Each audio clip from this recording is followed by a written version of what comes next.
Hello, मेरा आवाज Audible है? बोलो तो, इसमें sound audible? Yes sir. Copy visible है? Yes sir. ठीक है, जो मैं लिख रहा हूँ ठीक आ रहा है कि नहीं देखना, तो नहीं तो थोड़ा सेटिंग चेंज करना पड़ेगा।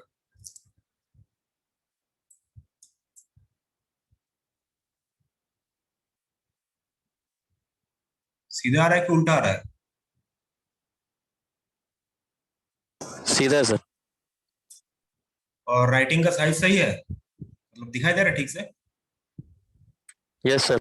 Yes sir. Yes sir. ठीक है। और ये क्या कहते हैं, क्लियर है कि ब्लर आ रहा है पहले जैसा? क्लियर है सर। ओके, ठीक। तो तुम लोगों का सिलेबस में मुझको after this have to tell you about the type of insulators. जो कुछ लोग आए थे लास्ट दिन क्लास में, उन लोगों को दिखाया गया था। उसके पहले, before going into the type of insulators, I have to tell you about the mechanical design of overhead transmission lines. मैं लिख रहा हूँ यहाँ पे। ये तुम लोग थोड़ा बहुत नहीं, पूरा ही थ्योरी में पढ़ोगे in details. But to tell you about the type of insulators and other experiments relating to insulators, I have to go into the, I have to reach into the part of insulators. So before reaching into the part of insulator, अब insulator जो overhead insulators है वो किस चीज का part है? overhead lines मतलब overhead transmission lines. It's a part of overhead transmission lines. So you have to know about the basic concept of overhead transmission lines, the parameters that are required. हाँ, ये बात है कि आज मैं जो पढ़ाऊंगा, आज मैं in this class whatever I'm going to say, there is very less amount of experiment or maybe no experiment based on this.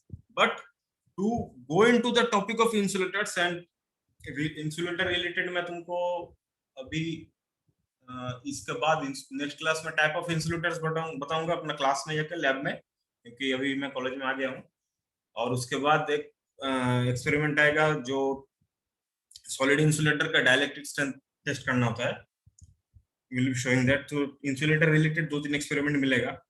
तो before going into the insulators, I have to give you a basic idea about the mechanical design. तो ये introductory up to the type of insulators, ठीक है? तो आज मैं वो करवाऊंगा, नेक्स्ट क्लास में इंसुलेटर में जाऊंगा। अच्छा, जो ट्रांसमिशन लाइन से उसका काम क्या होता है? टू ट्रांसमिट और distribute electrical power. So electrical power can be transmitted or distributed by means of, कहाँ कैसे कैसे डिस्ट्रीब्यूट कर सकते हैं, कहाँ कहाँ ट्रांसमिशन लाइन होता है, बोलो तो? अकॉर्डिंग टू पोजीशन, एक ओवरहेड और एक अंडरग्राउंड। तो इलेक्ट्रिकल पावर जो है,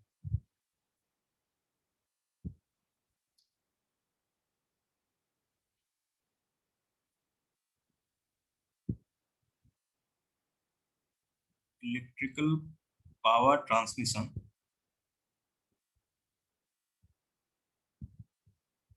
दो तरीके का होता है, और it can be done in by 2 means.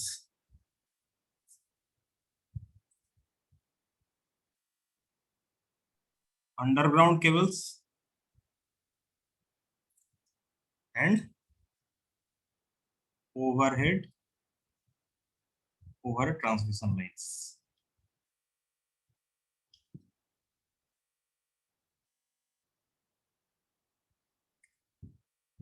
Underground cable का एक अलग चैप्टर है।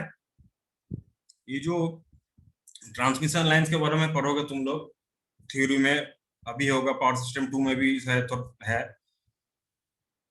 उसमें these are mostly overhead transmission lines. Type of cable है, ट्रांसमिशन लाइन है, कोरोना है, सैग है, एक्सेट्रा।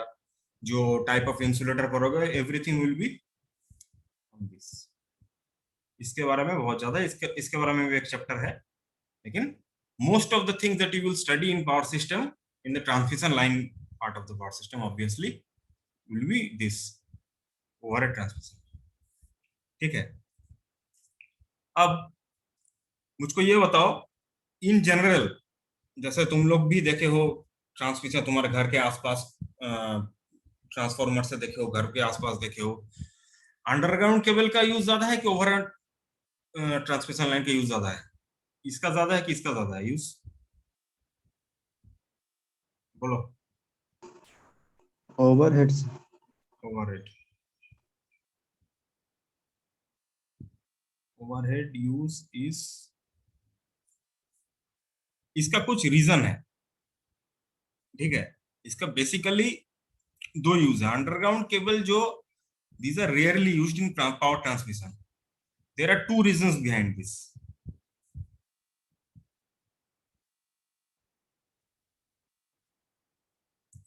First ये है, power is generally transmitted over long distances to load centers, है ना? Power transmission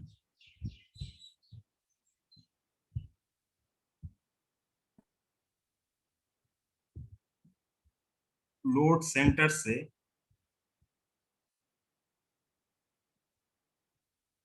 ये जो डिस्टेंस है जहां पे डिलीवरी करना है, the distance is long.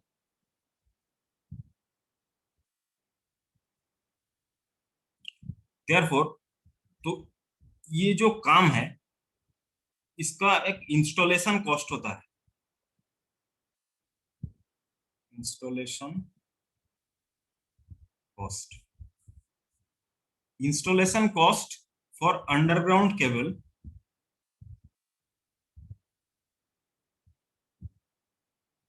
installation cost is very high। पहला रीजन ये है कि कॉस्टिंग हम लोग का देखना पड़ेगा। अच्छा, अंडरग्राउंड, क्योंकि this is way more, since the underground system is way more expensive than the overhead system, तो अंडरग्राउंड सिस्टम हम लोग बहुत लिमिटेड यूज करते हैं। कहाँ का यूज करते हैं? It is generally used in congested areas.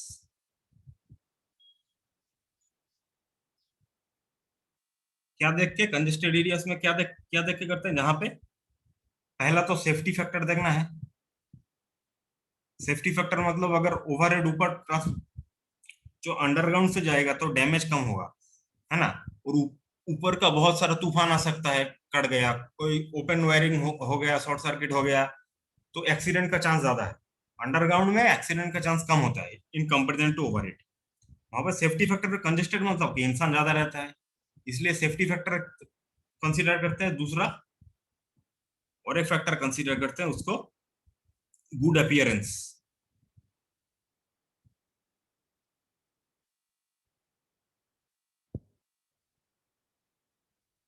देखने में अच्छा लगे। ये these are the basic factor जो याद रख के, जो ध्यान में रख के जनरली इन कंजेस्टेड एरियाज क्या कहते हैं अंडरग्राउंड केबल यूज किया जाता है। एक हो गया पावर ट्रांसमिशन का ये पॉइंट, और यहाँ पे यूज किया जाता है ऐसे। दूसरा पॉइंट ऐसा हो गया,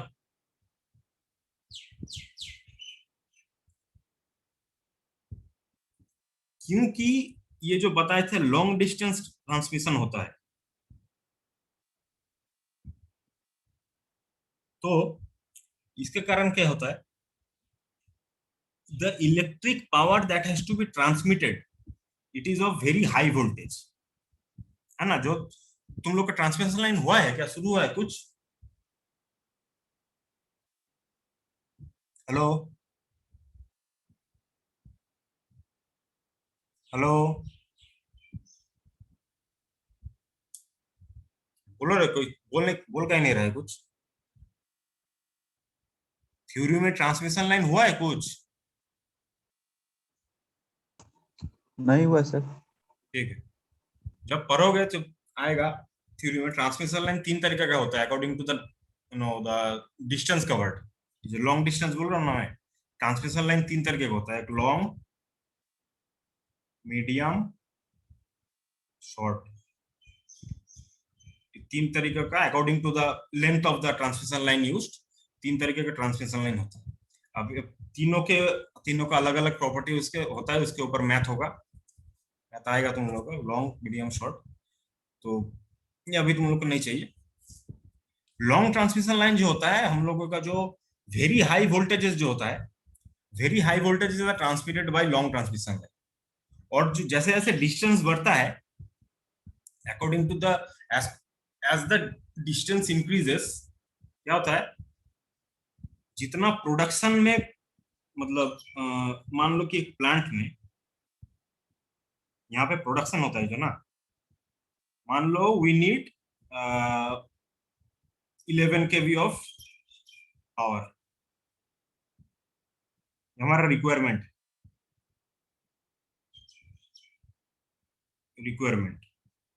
ठीक है। प्लांट में 11 kV प्रोडक्शन नहीं होता है, प्लांट में 11 kV से ज्यादा प्रोडक्शन होता है। प्लांट में मान लो अराउंड 13 kV प्रोडक्शन होता है, क्योंकि अलोंग द वे ये जो जाते रहेगा ना, जो तुम लोगों को बोला था आइडियल केस और प्रैक्टिकल केस का डिफरेंस, आइडियल केस में क्या होता है, आइडियल केस में there is no loss, lossless. ये भी एक टॉपिक है, लॉसलेस ट्रांसमिशन लाइन, जो तुम लोगों का इसमें है, तुम लोग क्या कहते हैं, गेट और ईएस में इससे क्वेश्चन आता है, लॉसलेस ट्रांसमिशन लाइन, ठीक है। तो आइडियल केस में क्या होता है, 11 के भी चाहिए, प्लांट में 11 के ही प्रोडक्शन होगा, प्रोडक्शन विल बी 11 के भी, बट आइडियल केस होता नहीं है, क्योंकि लॉस इज इन्वॉल्व। और 100% एफिशिएंसी किसी चीज का नहीं होता, it is impossible to have 100% efficiency. तो प्लांट का प्रोडक्शन 11 के भी से ज्यादा होता है, और अलोंग द वे लॉस होते होते होते फाइनल डेस्टिनेशन में, मान लो ये मेरा डेस्टिनेशन है, डी फॉर डेस्टिनेशन, यहाँ पे जाके we get an amount of 11 KV, जो हमारा रिक्वायरमेंट है, ठीक है। अब जब ये बात में तुम ये सब थ्योरी पार्ट में पढ़ोगे तुम लोग, जो मैं लॉन्ग डिस्टेंस का बात कर रहा था, क्योंकि electric, because electric power has to be transmitted in long distance, therefore, अब ये कॉन्सेप्ट याद रखो, लॉन्ग डिस्टेंस के लिए हम, क्योंकि हम लोग को लॉन्ग डिस्टेंस में ट्रांसमिशन करना है, therefore it has to be, so the power has to be, power has to be transmitted at high voltage,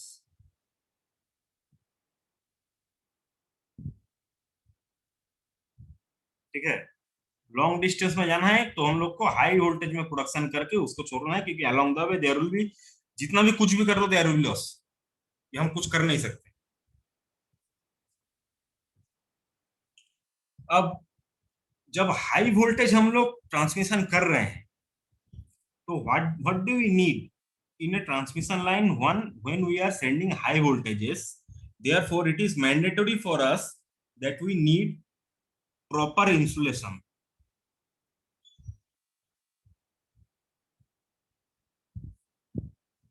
ये बहुत इंपॉर्टेंट है। हाई वोल्टेज को अलोंग लॉन्ग डिस्टेंस ट्रांसमिशन के लिए वी नीड प्रॉपर इंसुलेशन। और ये हम लोग लैब सिचुएशन का बात नहीं कर रहे हैं, कि थ्योरी का बात नहीं कर रहे हैं, प्रैक्टिकल सिचुएशन बात कर रहे हैं।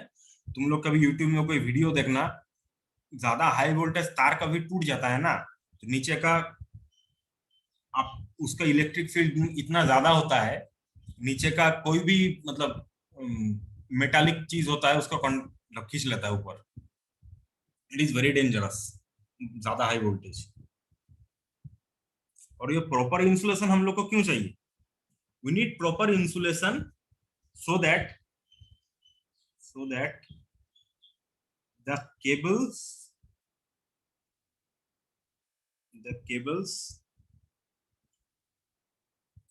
withstand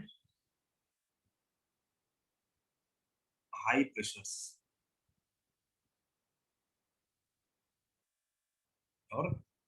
or high tensions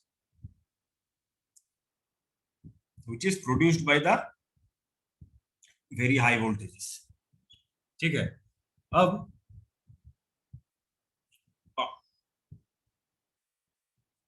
अगर अंडरग्राउंड केबल रहा, अंडरग्राउंड केबल में तो मिट्टी के नीचे है, उस पे हम लोग प्रॉपर इंसुलेशन कहां से डालेंगे?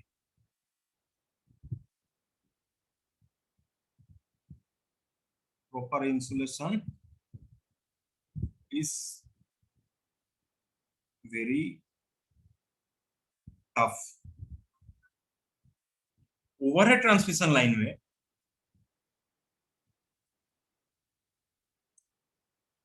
प्रॉपर इंसुलेशन कंपैरेटिवली पॉसिबल, ठीक है, क्योंकि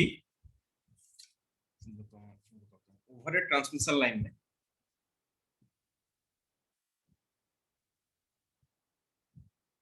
ओवरहेड में OH लिख देता हूं, ठीक है। ओवरहेड जो ट्रांसमिशन लाइन होता है, OH मतलब ओवरहेड, PL मतलब transmission line. Overhead transmission line में बेयर कंडक्टर्स आर यूज्ड,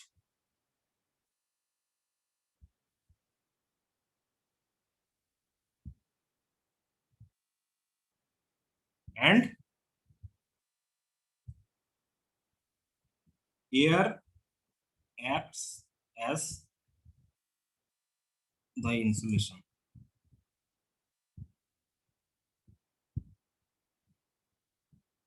ये मत बोलना कि इंसुलेटर वाला, तुम जो डिस्क वाला इंसुलेटर देखे तो वो उसका बात नहीं किया जा रहा, दोज आर डिफरेंट थिंग्स।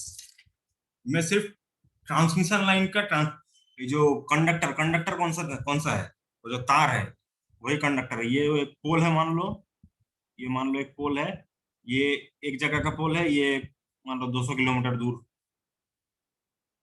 ये दूसरा पोल है, ये बीच में ये तार गया ऐसे।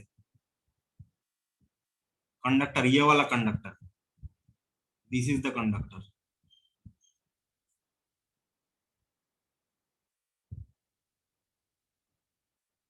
तो जो तुम जो इंसुलेटर सोच रहे हो, या कुछ लोग आए, कुछ स्टूडेंट आए थे लास्ट दिन, टाइप ऑफ इंसुलेटर्स देखे तो वो इसमें रहता है, इसके ऊपर रहता है, उसका बात नहीं किया जा रहा। ड्यूरिंग द ट्रांसमिशन, ये मान लो ये 200 किलोमीटर दूर, ऐसा होता है, इससे भी ज्यादा होता है ट्रांसमिशन में। इस कंडक्टर के ये जो तार है, ये बेयर कंडक्टर है, छूना मना करता है ना ऊपर वाला तार। इसके आसपास जो एयर है, इसके आसपास क्या है, अलोंग द 200 किलोमीटर क्या है, तुम इंसुलेटर कहाँ लगाओगे? तार के आसपास, ये वायर के आसपास, ये जो आसपास जो एयर है, this air acts as a insulator, as a insulator overhead में, ओवरहेड ट्रांसमिशन। ये दो रीजन होते हैं बेसिकली, एक तो इकोनॉमिक रीजंस, दूसरा since proper transmission, sorry, proper insulation is required which is impossible in underground transmission lines, hence इन दोनों कारण के लिए the application of overhead transmission line is more। अभी in the recent times underground का मतलब usage बढ़ा रहे हैं, इट इज ऑल्सो रिक्वायर्ड, क्योंकि एक सेफ्टी का पर्पस होता है, पॉपुलेशन तो हट नहीं रहा है, पॉपुलेशन बढ़े जा रहा है, तो congested amount, number of congested areas will be more day by day, कभी कम होने नहीं वाला है, ज्यादा ही होगा। इसके लिए सेफ्टी प्रिकॉशन के लिए अंडरग्राउंड का अभी मतलब यूजेज बढ़ रहा है। अंडरग्राउंड ट्रांसमिशन लाइन में एक दिक्कत भी ये है, जब इंस्टॉलेशन करता है, अब मान लो, कैसे बताया तुमको, मान लो ये एक रास्ता है, मान लो this is the road, so this is the road side area. अब इसके नीचे से, अब इसके मान लो कुछ डी डी डिस्टेंस नीचे, डी डेप्थ नीचे खोद के फिर इसके नीचे ट्रांसमिशन लाइन बिछाएगा इसको। अब रास्ता डैमेज हो जाएगा ना, इसके लिए एक ऑल्टरनेट रूट निकालना पड़ता है। बिजी इंसान का जो मतलब बिजी शेड्यूल है, आने जाने का रास्ता है, वो डिस्टर्ब हो जाता है, फिर इसको कवर करना पड़ता है। मिट्टी खोद के करना था ना, ये मान लो यहाँ से मिट्टी निकाल दिया अप टू डिस्टेंस, तो this road has to be closed. बिछाने का बात कर रहा हूँ मैं, जो ये सब प्रॉब्लम तुमको ओवर ट्रांसमिशन लाइन में नहीं आता है। यहाँ पे एक रास्ता खोदेगा पहले, फिर ट्रांसमिशन लाइन बिछाएगा, लीकेज उकेज चेक करना पड़ता है नीचे, ठीक है। अब क्लाइमेटिक कंडीशन एक है, ऊपर का क्या है, ऊपर वाला, मान लो ये ऊपर वाला ट्रांसमिशन लाइन, मान लो काम के टाइम बारिश आ गया है ना, तो वर्कर यहाँ पे छोड़ के चला गया घर, कोई दिक्कत नहीं है। ऊपर का बारिश आ गया, खत्म हो गया, तार सूख गया, फिर आ गया ऊपर, आ गया वर्कर, उड़ गया ऊपर, इधर इधर काम कर दिया, काम खत्म। इधर मान लो बारिश आ गया है, खुदाई हो गया है, ट्रांसमिशन लाइन लगा दिया है, अब आया बारिश, मिट्टी पूरा गीला होके there will be mud around, अब जब सूखेगा उसके बाद आके काम करना पड़ेगा। ये सब क्लाइमेटिक कंडीशन भी आता है, क्लाइमेटिक कंडीशन ट्रांसमिशन लाइन में बहुत आता है हम लोग का। एक चैप्टर तुम लोगों का है सैग करके, सैग सैग है, कोरोना है, ये सब है। कोरोना मतलब अभी वाला नहीं, पावर सिस्टम में हम लोग को कोरोना है। ये sag it is due to transmission line होता है, sorry it is due to climatic conditions होता है, वेदर कंडीशंस होता है। सब मैकेनिकल फैक्टर को भी हम लोग को we shall we have to keep under focus, क्योंकि हम लोग mechanical design of over transmission line कर रहे हैं, तो we have to keep in mind the uncertain weather conditions, other external interferences, है ना, ये सब चीज। तो proper mechanical factors of the safety and continuity of operation. continuity of operation मतलब बारिश आ गया, जो से बारिश का टाइम तुम देखना, पहले क्या होता था, हम लोगों का ज्यादा लाइन चला जाता था, अभी फिर भी धीरे धीरे बढ़ेगा, कम कम होगा ये, अभी फिर भी बारिश होता है तो कम लाइन जाता है, पहले तो बहुत ज्यादा करंट चला जाता, लाइन चला जाता था। मैकेनिकल फैक्टर्स को कंसीडर नहीं किया जाता था सही से। और दो चीज, ये तो वेदर कंडीशन है, मान लो इसका बात में करें तो weather condition and external interference.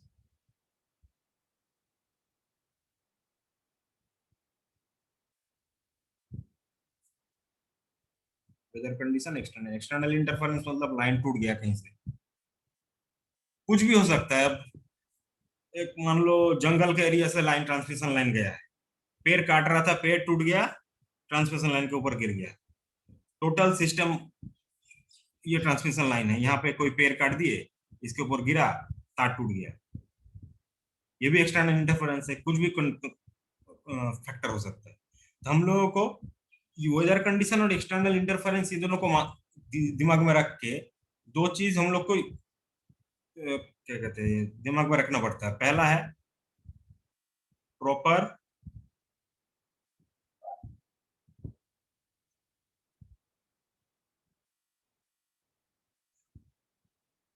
Mechanical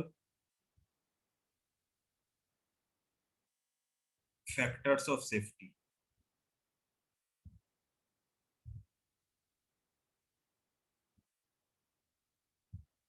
safety किसके लिए, फॉर द पीपल और प्रॉपर्टी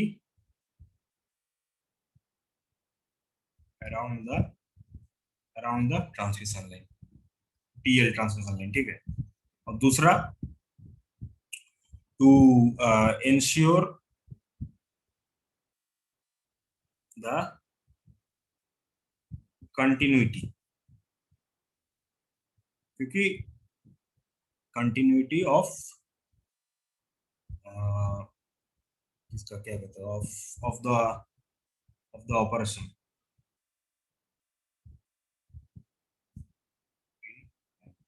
क्योंकि अल्टीमेट मेरा काम क्या है, अल्टीमेट मेरा काम है सप्लाई देना। कंटिन्यूटी ऑफ ऑपरेशन मतलब सप्लाई देते रहना चाहिए, सप्लाई आते रहना चाहिए, नहीं तो फायदा क्या है, इतना तार लगाओ घर में, करंट ही नहीं गया, या जहां पे मुझको चाहिए वहां पे करंट गया ही नहीं, तो फायदा क्या, फायदा, है ना। कुछ भी हो जाए, mechanical property, mechanical factors of safety रखना है, क्योंकि कंटिन्यूटी आते रहना चाहिए लाइन, और दूसरा आसपास जो लोग रहे उसका एक सेफ्टी प्रिकॉशन का, अगर एक्सीडेंट कुछ हो जाए तो उनको कुछ ना, ठीक है। तो इन जनरल क्या करते हैं, the strength of the line, जितना प्रोबेबल, जितना जो स्ट्रेंथ ऑफ द लाइन होता है in general,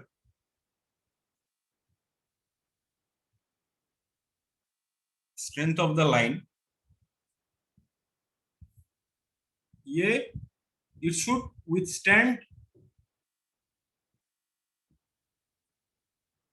the worst probable weather condition. Probable इसलिए अब कौन सा तूफान आएगा तुमको थोड़ा ना पता है, इसलिए जो हम लोगों का उड़ीसा एरिया में या कोस्टल एरिया में जिस टाइप का तूफान आता है कभी कभी, उसको हम प्रोबेबली ना कह सकते, उसको सियोरिटी कहाँ से दे सकते? 200 किलोमीटर का स्पीड से मान लो तूफान आ गया, अब उसको तुम कहाँ से मतलब सियोरिटी रखोगे? प्रोबेबिलिटी रखोगे। तो 200 किलोमीटर नहीं, कम से कम ऐसा नहीं कि बारिश हुआ कि थोड़ा सा हवा दिया टूट गया लाइन, ऐसा नहीं होना चाहिए। तो ये सब कंडीशन को हम लोग को फोकस में रख के mechanical design of transmission line करते हैं, को डिजाइन करते हैं, ठीक है। अब अच्छा, लाइन ठीक, सॉरी लाइट ठीक है कि लाइट ऑन करो बोलो तो दिखाई दे रहा है ठीक से?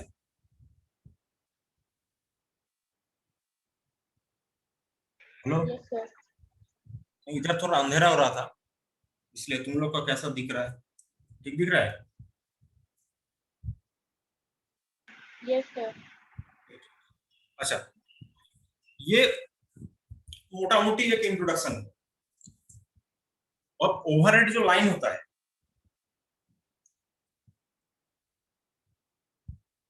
उसका कुछ मेन कंपोनेंट्स होता है। ओवरहेड ट्रांसमिशन लाइन का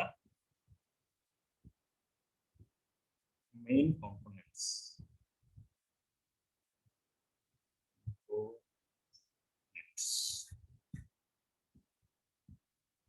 there are certain main components that are required, जो तुमको मैं बता दूंगा। एक ओवरहेड ट्रांसमिशन लाइन में इट इज यूज्ड टू, मैं पहले बोला था क्या किस किस चीज में रखते हैं ओवरहेड ट्रांसमिशन लाइन? ट्रांसमिशन और डिस्ट्रीब्यूशन ऑफ इलेक्ट्रिकल पावर। एक successful operation of overhead transmission line depends on a great extent on it's mechanical design, ठीक है। सक्सेसफुल मतलब कंटिन्यूटी, वो डिपेंड करता है किसके ऊपर? मैकेनिकल डिजाइन के ऊपर। अब जब कंस्ट्रक्शन करते हैं, while constructing an overhead transmission line, we have to ensure that the mechanical strength of the line, जो मैं बोलते हैं अभी वर्स्ट ओवरऑल कंडीशन, ये तो रहना चाहिए। तो मेन कंपोनेंट जो जो हम लोग यूज करते हैं वो जनरली क्या क्या होता है? Number 1, conductors. इसके अभी मैं लिस्ट बना देता हूँ, इसके बारे में एक एक लाइन करके मैं थोड़ा बहुत बोल दूंगा, जितना प्रैक्टिकल नॉलेज के लिए तुम लोग को चाहिए होगा, क्योंकि बाद में तुम लोग का थ्योरी क्लास में तो मैंने बोला ही सबका डिटेल्स आएगा, कोई दिक्कत नहीं है। अच्छा, कंडक्टर्स, दूसरा सपोर्ट्स, इसका एक आध चीज का कुछ फिगर आएगा तो मैं, मेरे पास बुक है कुछ, मैं बुक से तुम लोग का फिगर दिखा दूंगा, ठीक है। सपोर्ट्स हो गया, तीसरा इंसुलेटर्स, चौथा, fourth one is cross arm,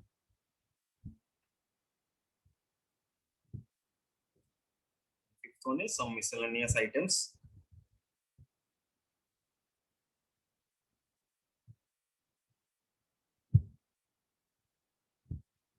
miscellaneous items basically मतलब इन चारों के अंदर नहीं आता है, उसको हम मिसलेनियस के अंदर ऐड कर देते हैं,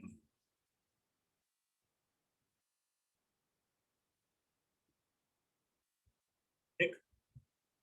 अब इसके बारे में एक एक लाइन दो लाइन करके मिनिमम मिनिमम जितना चाहिए।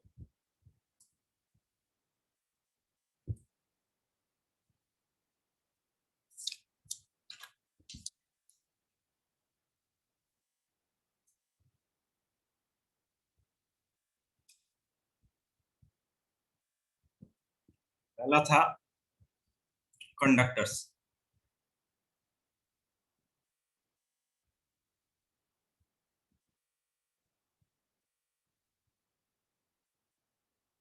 कंडक्टर का काम क्या होता है?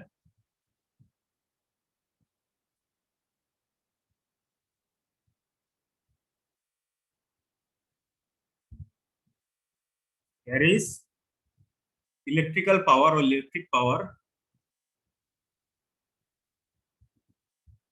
इलेक्ट्रिक पावर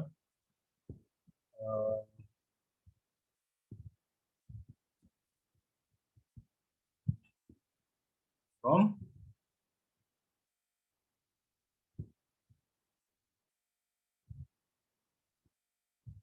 अच्छा, कहीं पर राइटिंग समझ में नहीं आएगा तो बोलना।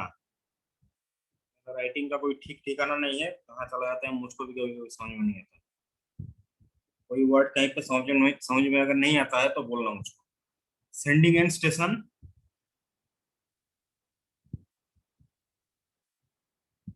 टू द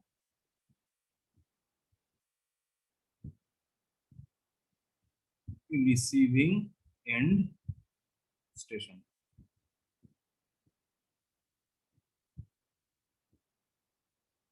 ये कंडक्टर का काम है, ठीक। अब now it is quite obvious that conductor is one of the most important items of a transmission, mechanical transmission, ठीक है। therefore it is quite obvious, क्योंकि इंजीनियरिंग का काम क्या होता है, जो कोई भी इंजीनियर का काम क्या होता है बताओ तो। इंजीनियर का काम होता है to give the most efficient output of any practical system in a very low cost। Ultimately engineer का काम यही होता है ना। जो फिजिशियन लोग रॉकेट डिजाइन करते हैं या स्पेसशिप डिजाइन करते हैं, उसको लो कॉस्ट में और एफिशिएंसी ज्यादा होगा।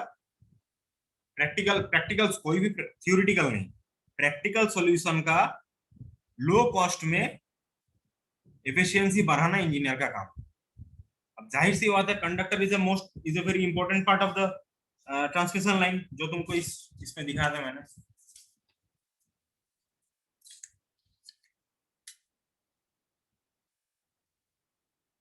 ये मेरा कंडक्टर है, यही नहीं रहेगा तो ट्रांसमिशन लाइन, यही अगर नहीं रहता है तो कंडक्ट कहां से जाएगा, कहां से। It is very important. therefore we have to invest a certain amount of capital on this। खर्चा करना पड़ेगा। therefore the proper choice of material and size of conductor is of considerable importance। क्या क्या कंसिडर करना पड़ेगा while investing?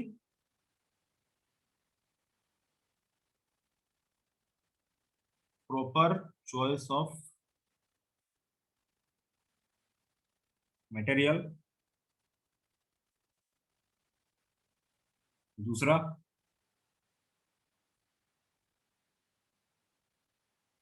Size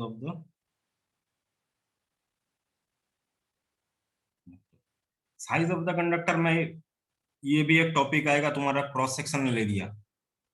conductor जब पढ़ोगे मतलब एक चैप्टर आएगा केबल का, केबल्स, ठीक है। उसके अंदर तुम cross section of the conductors, cables मतलब कंडक्टर्स, यहाँ पे ट्रांसमिशन लाइन में केबल्स का एक अलग चैप्टर है, वहां पे क्रॉस सेक्शनल एरिया में थोड़ा बहुत आएगा, ठीक है। अच्छा,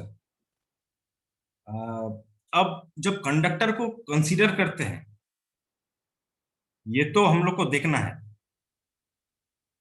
फॉर, मान लो for proper functioning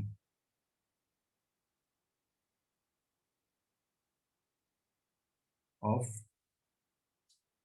the transmission, ठीक। अब कंडक्टर जब हम चूज करते हैं, it should have certain properties.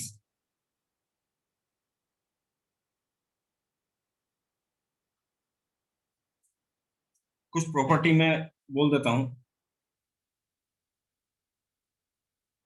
एक तो तुम लोग को पता होगा,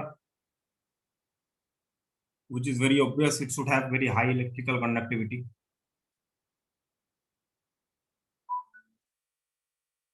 high electrical conductivity, ऑब्वियस सा बात है, कंडक्टर है, इलेक्ट्रिकल कंडक्टिविटी हाई होगा। कंडक्टिव लाइन, स्पेलिंग गलत कर दिया था हमने।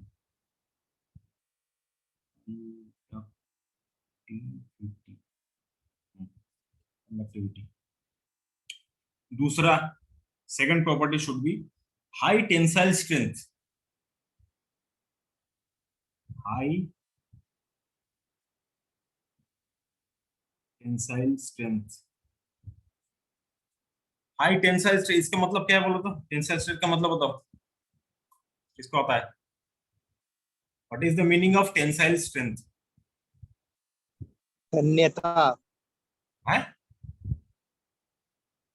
कौन बोला?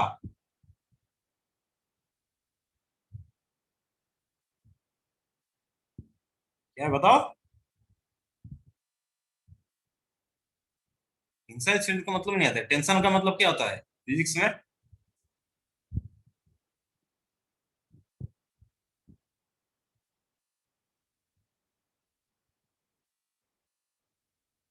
आयुष? Yes, sir.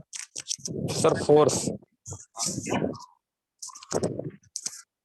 टेंशन एक तरह का सर फोर्स है। फोर्स। और हाई टेंसाइल स्ट्रेंथ का मतलब कोई मटेरियल का अगर हाई टेंसाइल स्ट्रेंथ है उसका मतलब क्या होता है? सर वायर में जो स्ट्रेस जनरेट होता है उसका ज्यादा कैपेबिलिटी होना चाहिए। किस चीज का कैपेबिलिटी?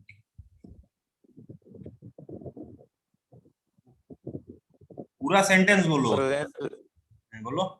सर लेंथ ज्यादा कैपेबिलिटी हो उसको सहने का सर। सहने का कैपेबिलिटी, ये वर्ड बोलो, सहने का। Withstand length wise sir. तो प्रॉपर्टी हो गया। प्रॉपर्टी मतलब मैथमेटिकली जब देखेंगे वो हो गया।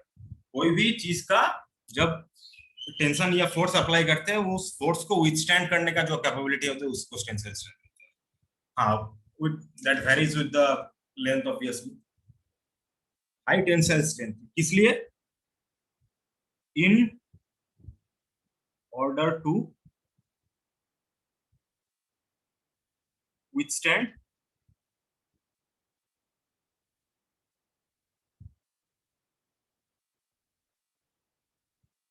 Mechanical stress. तो एक जब पूछे थे तब बताए क्यों नहीं? तुम लोग को नाम पकड़ के ऐसा पूछना पड़ेगा। मैकेनिकल स्ट्रेस मैंने बोला जो ऊपर था, वेदर कंडीशन हो सकता है, कोई मतलब एक्सीडेंट हो सकता है, ठीक है, वो सब मैकेनिकल स्ट्रेस के अंदर आता है। तीसरा जो मैंने अभी ये भी अभी बोला था, तीसरा point, low cost.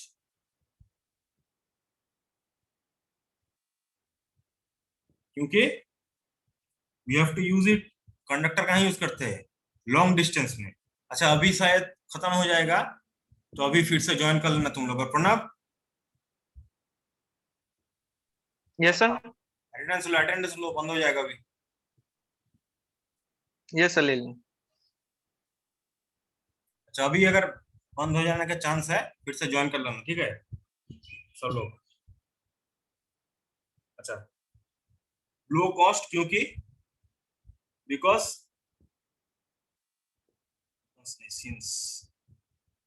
since we have to